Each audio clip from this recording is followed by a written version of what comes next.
तो most importantly ये virus होता है खून खून से ट्रांसमिशन होने का चांस रहता है, through blood transfusion, needle stick injury के वजह से ये ट्रांसमिट हो सकता है।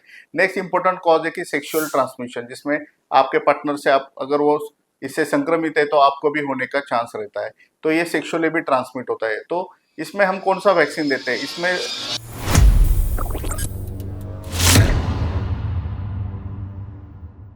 नमस्ते, मैं doctor Ashish Pokharkar, cancer surgeon, Noble hospital Pune. आज हम जानेंगे कैंसर और कैंसर को प्रिवेंट करने वाले वैक्सीन्स। तो कुछ कैंसर्स में हम वैक्सीन से प्रतिबंध कर सकते हैं, उसको प्रिवेंट कर सकते हैं। तो कौन से ऐसे कैंसर है जो हम वैक्सीन के साथ प्रिवेंशन कर सकते हैं?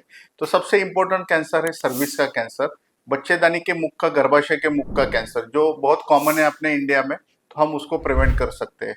तो इसमें किसके वजह से कैंसर ये होता है? तो मोस्ट इम्पोर्टेंट है कि human papilloma virus. Human papilloma virus जो सेक्सुअली ट्रांसमिट होता है वन पार्टनर से अनदर पार्टनर से। अगर आपके मल्टीपल पार्टनर्स है तो ये आप इस वायरस से संक्रमित हो सकते हैं। अगर आपका कोई भी हाई रिस्क बिहेवियर है तो आपको ये वैक्सीन लेना चाहिए। तो ये वैक्सीन किस में रिकमेंड किया जाता है? जनरली ये गर्ल्स में रिकमेंड किया जाता है, लेकिन ये बॉयज में भी ये वैक्सीन हम दे सकते हैं। तो जनरली कौन से एज में ये वैक्सीन दिया जाता है? Most importantly after 9 years of age, 9 to 10 years of ये वैक्सीन रिकमेंड किया जाता है। टिल 45 ईयर्स ऑफ एज तक हम ये वैक्सीन दे सकते हैं। सबसे इम्पोर्टेंट है कि between 10 to 15 years of age, जो एज में हम सेक्सुअल एक्टिवेट होने का चांसेस रहता है, तो इस एज में ये वैक्सीन आइडियली देना चाहिए। तो क्या वैक्सीन का शेड्यूल है इसके लिए? तो generally 9 to 14 years of age तक हम 2 वैक्सीन के डोसेज देते हैं। अगर आज वैक्सीन दिया तो नेक्स्ट वैक्सीन का डोज 2 महीने बाद होगा। After 15 years of age 3 dose का शेड्यूल रहता है, जिसमें फर्स्ट डोज होने के बाद 1 महीने के बाद, और उसका थर्ड डोज उसके बाद 6 महीने के बाद आपको मिलेगा।